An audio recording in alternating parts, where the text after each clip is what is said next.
ഇതൊരു 2-3 ദിവസം മുമ്പേ ഉള്ള വീഡിയോ ആണ്. ഞാനും ചേച്ചിയും കൂടെ ഒരുങ്ങി ഇതെങ്ങോട്ടാണെന്നില്ല. ഞങ്ങൾ മാത്രമല്ല, കുഞ്ഞിപ്പെണ്ണും അമ്മയും എല്ലാവരും ഉണ്ട്. ഞങ്ങൾ പോകുന്നത് എൻ്റെ വീട്ടിലോട്ടാണ്. എൻ്റെ വീട്ടിൽ ആരുമില്ല. അന്നേരം അവിടെ എല്ലാം പുല്ലൊക്കെ കയറി കിടക്കുവാണ്. അപ്പോൾ ഞങ്ങളതെല്ലാം ഒന്ന് ചെത്തി വൃത്തിയാക്കാനായിട്ട് പോവാണ്. ഈ സഞ്ചിക്കകത്ത് കൊണ്ടുവന്നത് ഞങ്ങൾക്ക് ഉച്ചയ്ക്ക് കഴിക്കാനുള്ള ചോറും കറിയും ഒക്കെയാണ്. അപ്പോൾ കുഞ്ഞിപ്പെണ്ണിൻ്റെ കുറച്ച് ഡ്രസ്സും ഞങ്ങളുടെ തുണിയും ചോറും വെള്ളവും എല്ലാം ആയിട്ടാണ് പോകുന്നത്. നമ്മുടെ വീടിൻ്റെ തൊട്ടപ്പുറത്തെ അച്ഛൻ്റെ ഓട്ടോയിലാണ് പോകുന്നത്. വെള്ളം കൊണ്ടുവന്നത് വേറൊന്നുമല്ല, നമ്മൾ മോട്ടർ അടിക്കാതിരുന്ന് മോട്ടർ അടിച്ച് കഴിയുമ്പോൾ വെള്ളത്തിനൊരു തുരുമ്പ് ചുവ വരും. അതുകൊണ്ടാണ്. അപ്പം ഞങ്ങൾക്ക് ചോറും എല്ലാം എടുത്ത് തന്നിട്ട് രാഹുലേട്ടൻ പറയുന്നത് 10 ദിവസത്തേക്ക് ഇങ്ങോട്ട് ആരും വരണ്ടാന്നാണ്. അങ്ങനെ ഞങ്ങൾ അപ്പുറത്തെ അച്ഛൻ്റെ വണ്ടിയെ കയറി നേരെ ഞങ്ങളുടെ വീട്ടിൽ ചെന്നിട്ടുണ്ട്. അങ്ങനെ എൻ്റെ വീട്ടിൽ ചെന്നു. വീട്ടിനകം വലിയ കുഴപ്പവും കാര്യങ്ങളൊന്നുമില്ല. എന്നാലും ചെറിയ രീതിയിലൊക്കെ പൊടിയും ചിലന്തി വലയൊക്കെ ഉണ്ട്. അപ്പം മുറ്റം കുറച്ചേറെ പോച്ചയൊക്കെ കയറി. അപ്പം ഞാൻ നേരെ തന്നെ ചൂലൊക്കെ എടുത്തുകൊണ്ട് തൂക്കാൻ വന്നപ്പോഴത്തേക്കിന് കുഞ്ഞിപ്പെണ്ണ് ആ ചൂലൊക്കെ എടുത്തു. ഞാൻ എന്തോ ചെയ്യുന്നു, അന്നേരം തന്നെ കുഞ്ഞിപ്പെണ്ണ് പോയി അതങ്ങ് എടുക്കുക. അപ്പോൾ ഒരു എൻ്റർടൈൻമെൻറ്റിന് വേണ്ടി ഞങ്ങൾ പാട്ടൊക്കെ ഇട്ടിട്ട് കുറച്ച് നേരം അവിടെ ഇരുന്ന് ജോലിയൊക്കെ ചെയ്തേ. അപ്പോൾ കുഞ്ഞിപ്പെണ്ണ് നോക്കുന്ന ഇത് എവിടെ നിന്ന് ഈ സൗണ്ട്. അപ്പോൾ കുഞ്ഞിപ്പെണ്ണ് ഇങ്ങനെ പേടിച്ച് നിൽക്കുക. അപ്പം എന്തുവാ പാട്ടൊക്കെ ഇട്ടിട്ട് നേരെ ഞാൻ ചിലന്തി വല അടിക്കാനായിട്ട് അങ്ങ് കയറി. അപ്പോൾ കുഞ്ഞിപ്പെണ്ണ് എൻ്റെ കൂടെ തന്നെ കയറിയിട്ടുണ്ട് ചിലന്തി വല അടിക്കാൻ. ഞാൻ എങ്ങോട്ടൊക്കെ പോകുന്നു അങ്ങോട്ടെല്ലാം കുഞ്ഞിപ്പെണ്ണ് എൻ്റെ കൂടെ തന്നെ വരുന്നുണ്ട്. വലിയ രീതിയിൽ ചിലന്തി വലയും കാര്യങ്ങളും ഒന്നും ഇല്ല. അപ്പം മുറ്റത്താണ് പോച്ച കൂടുതലായിട്ടുള്ളത്. അപ്പം ഞാൻ നോക്കിയപ്പോൾ ദേണ്ട രണ്ടുപേരും കൂടെ ഭയങ്കര പണിയെടുപ്പ്. അമ്മയാണെങ്കിൽ ഭയങ്കര ഭാരമാണ് ആ മമ്മട്ടിക്ക്. അത് വെച്ചാണ് ഈ ചെത്തി വാരുന്നത്. പിന്നെ ഞാനാണെങ്കിൽ ഒരു സൈഡായിട്ട് ഇങ്ങനെ വൃത്തിയാക്കി കൊണ്ടുവന്ന് അടുക്കളയിൽ കുറച്ച് പാത്രമൊക്കെ അടുക്കി വെക്കാനുണ്ടായിരുന്നു. അപ്പോൾ അതെല്ലാം ഒന്നുകൂടെ അടുക്കിയെല്ലാം വൃത്തിയാക്കി വെച്ചിട്ട് അടുക്കളയുടെ സ്ലാബ് ലോഷനൊക്കെ ഒഴിച്ച് തുടച്ചെല്ലാം വൃത്തിയാക്കിയിട്ടു.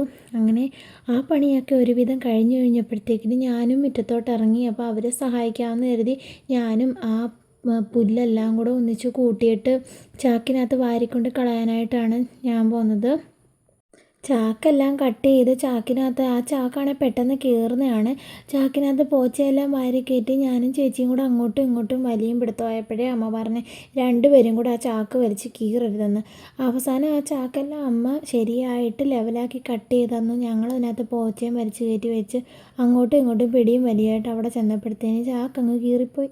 അപ്പോൾ എൻ്റെ വീട്ടിൽ 2-3 കാന്താരിക്കൊല്ലയൊക്കെ നിൽപ്പുണ്ടായിരുന്നു. പോച്ച കയറിയോണ്ട് തന്നെ അത് നല്ലപോലെ കാണാൻ പറ്റുന്നില്ല. അപ്പോൾ അതിൽ എന്തോ ഒരു വള്ളി ചെടിയാണോ എന്തോ ഒരു സാധനം കുരുങ്ങിയിട്ടുണ്ടായിരുന്നു. അപ്പം അതെല്ലാം പൊട്ടിച്ച് കളഞ്ഞിട്ട് നേരെ കുറച്ച് കാന്താരി പറിക്കാൻ പോയി. ആ സമയം കൊണ്ട് ദാണ്ടറ അവിടെ നിന്ന് ഒരു ചെമ്പകത്തേല പൂവും പറിച്ച് എൻ്റെ ചെവി കൊണ്ട് വെച്ചിട്ട് എക്സ്പ്രഷൻ ഇട് എന്നൊക്കെ പറഞ്ഞു. പിന്നെ എന്നെക്കൊണ്ടാവുന്ന രീതിയിൽ ഓരോന്ന് ഞാനും കാണിച്ച് ഞങ്ങളതെടുത്തുകൊണ്ട് ദേണ്ട ഇവിടെ ഭയങ്കര ജോലി ചെയ്യുന്ന അമ്മയുടെ വലയിലും കൊണ്ട് വെച്ച്. അമ്മയൊന്നും ഭാഗ്യത്തിന് പറഞ്ഞില്ല. ഇവിടെ ഭയങ്കര ജോലി ചെയ്യുന്നതിൻ്റെ ഇടയ്ക്കാണ് ഞങ്ങൾ ഈ കോപ്രായം കാണിക്കാൻ പോകുന്നത്. ഇതിൻ്റെ ഇടയ്ക്ക് ഒരാളെ കാണാത്ത എന്താണെന്ന് പറയട്ടെ. ഒരാൾ ഭയങ്കര ഉറക്കം ഇവിടെ കിടന്ന്. എന്തായാലും കുഞ്ഞിപ്പെണ്ണിനെ ഉറക്കി ജോലിയും കഴിഞ്ഞിട്ട് ഞങ്ങൾ നേരെ കഴിക്കാനിരുന്നപ്പോഴത്തേക്കിന് ദാണ്ടറ എണീറ്റ് വരുന്നു. കുഞ്ഞിപ്പെണ്ണ് ഉണർന്നു.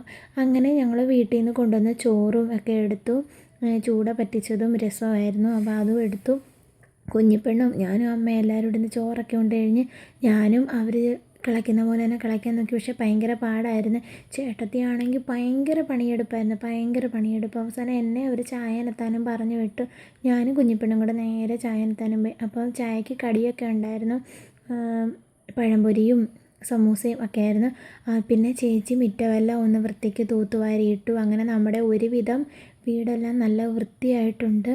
വീട്ടിൻ്റെ പരിസരമൊക്കെ ഒരുവിധം വൃത്തിയായിട്ടുണ്ട്. അപ്പോൾ ബെഡ്ഷീറ്റും കാര്യങ്ങളും എല്ലാം രാവിലെ വന്നപ്പോൾ കഴുകിയിട്ടായിരുന്നു. അതെല്ലാം പെറുക്കിയിട്ടിട്ട് ജനലും കാര്യങ്ങളും എല്ലാം അടച്ചിട്ട് നമുക്ക് വീട്ടിലേക്ക് പോകാൻ എല്ലാം പെറുക്കി സെറ്റാക്കി വെക്കുമായിരുന്നേ.